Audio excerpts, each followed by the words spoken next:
Dan kasih sayang ini yang dirawat sehingga bisa abadi dan baik. Buat kondisi seperti ini tuh saya mengalami berkali-kali jatuh cinta sama istri saya gitu, sama orang yang sama gitu. Pertama emang fisik. Aku ngelihat dia fisiknya, wah ini nih keren banget lah presiden.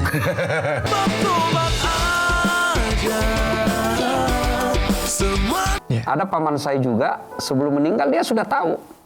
Mau dibawa ke rumah sakit, dia bilang enggak usah. Enggak usah, kau akan menyesal juga. Tapi karena kita enggak enak kalau dilihatin saja, benar di perjalanan sudah lepas. Nah, orang dulu kok bisa tahu seperti itu? Satu, dia tidak makan kecuali yang hak. Yang kedua, orang dulu itu tidak ada ngambil haknya orang. Orang beli tanah, tidak ada surat. Ya kan?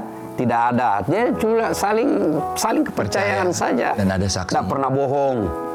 Tidak pernah bohong. Akhirnya apa yang dia lakukan, kebaikan-kebaikan itu betul-betul dekat dengan Allah, sehingga pesan-pesan menghadapi sakaratul maut dia bisa tahu. Nah, jadi kalau orang yang betul dapat hidayah, dia bisa tahu tanda-tanda sebelum menjemput ajal. Oke, I understand. Tapi buat Om Ikang lagi nih, kan sudah 38 tahun tadi aku dengar. Dan aku baru menikah, baru mau masuk 10 tahun. Masih banyak perjalanan. Hal-hal apa yang membuat rumah tangga itu bisa seharmonis Om Ikang? Gitu? Pertama, emang kita nggak ada tujuan untuk jadi rumah tangga ideal tuh nggak ada. Oke. Nah, jadi kita dipertemukan karena Allah. Karena perkawinan itu kan karena atas izin Allah. Iya, setuju. Jadi saya termasuk orang laki-laki yang sangat sepakat bahwasanya saya berikrar loh sama Allah. Saya jaga banget itu.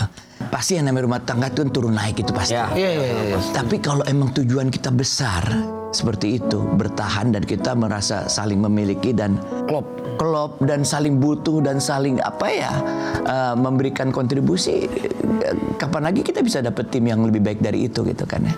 Berisiko lagi ngapain lagi gitu. Pras, bahasa klop tadi, bahasa klop itu bahasa Quran. Dalam Quran itu ada dua kata yang identik. Nikah, sawaj. Ya, nikah itu menyatukan. Ya, nikah namanya menyatukan. Sementara kata yang identik dengan itu adalah sawaj. Apa itu sawaj? Yaitu pasangan. Menikah itu satu pasangan.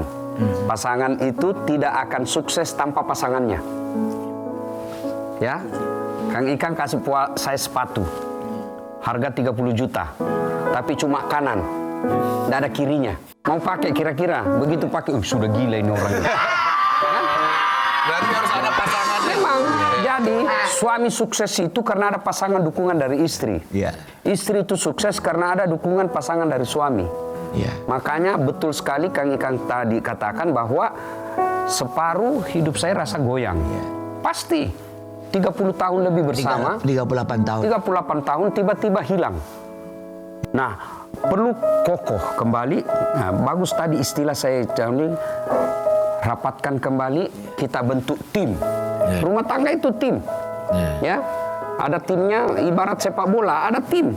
Ya, suksesnya ini tidak boleh bapak egois, tidak boleh memaksakan kehendak. Anak juga harus kompak menghargai orang tuanya. Nah, saya yakin bisa sekuat itu karena saling pengertian. Saling pengertian ini yang dibutuhkan dalam keluarga. Kalau sudah tidak ada saling pengertian, agak berat. Nggak berat. Yang satu yang kagum saya, dari sekian selebriti yang saya kagumi dalam berumah tangga, selebriti zaman dulu seangkatan Kang Ikang dengan Marissa Haque almarhum, itu memang selebriti bikin film, tapi film itu sebagai drama, dia tidak bawa dalam kehidupan sehari-hari. Jauh dari itu. Ya, jadi namanya panggung sandiwara, itu kan dibikin-bikin, namanya sandiwara. Dunia ini Panggung sandiwara cerita. Itu panggung sandiwara dibuat-buat. Yang namanya sayang sekali, kebanyakan selebriti apalagi yang zaman sekarang, waduh sebelum menikah tuh, oh dialah bidadari dalam hidupku. Aku tak bisa hidup tanpa dia. Seolah Dia seperti mata kananku. Ya kan? Waktu menikah, Masya Allah, ramai betul. Semua TV memberitakan.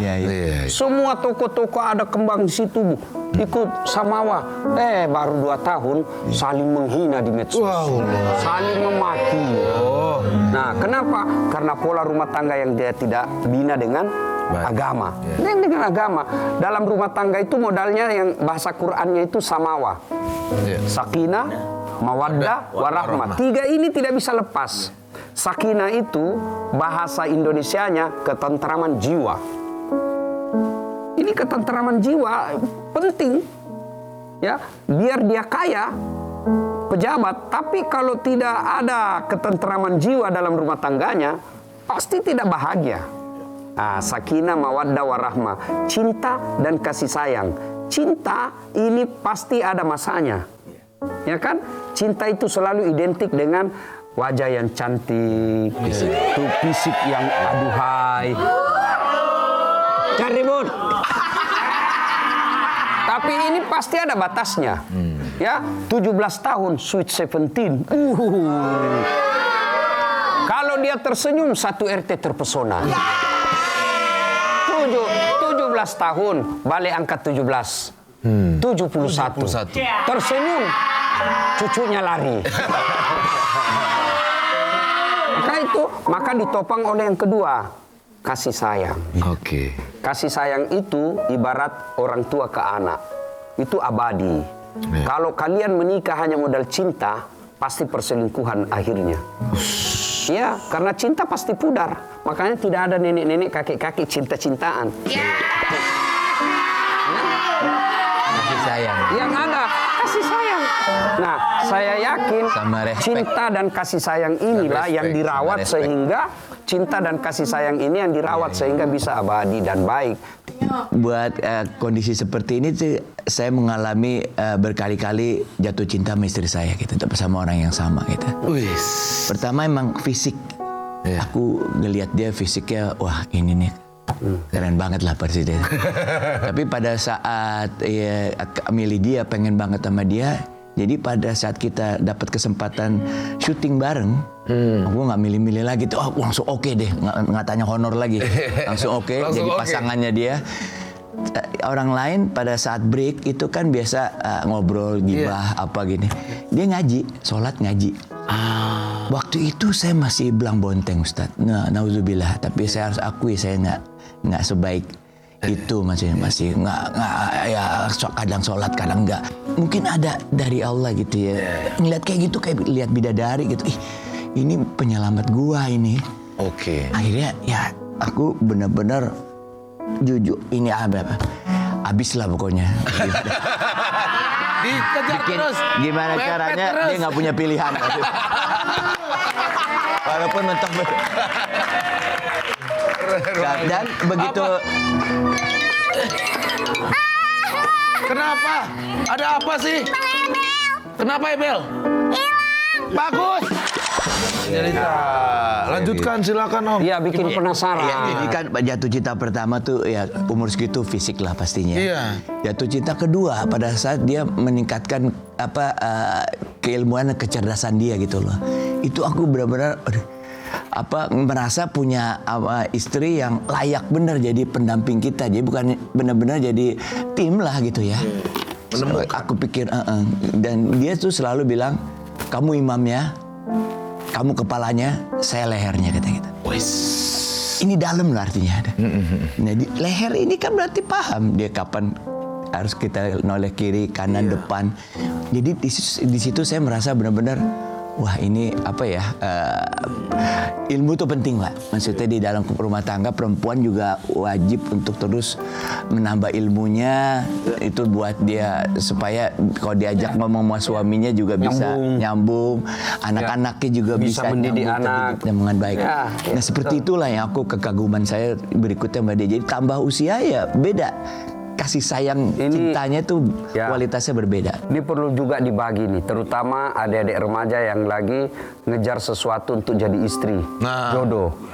Kan ini kan kita tahu seperti antara langit dan sumur bor. Ya. Langit dan Sumur. Bawanya lagi, bawa lagi. Ya. Maksudnya apa? Mbak Marissa Haque itu almarhum, boleh dikata lingkungan keluarga berpendidikan, priai, ya kan? Tata krama sudah oke.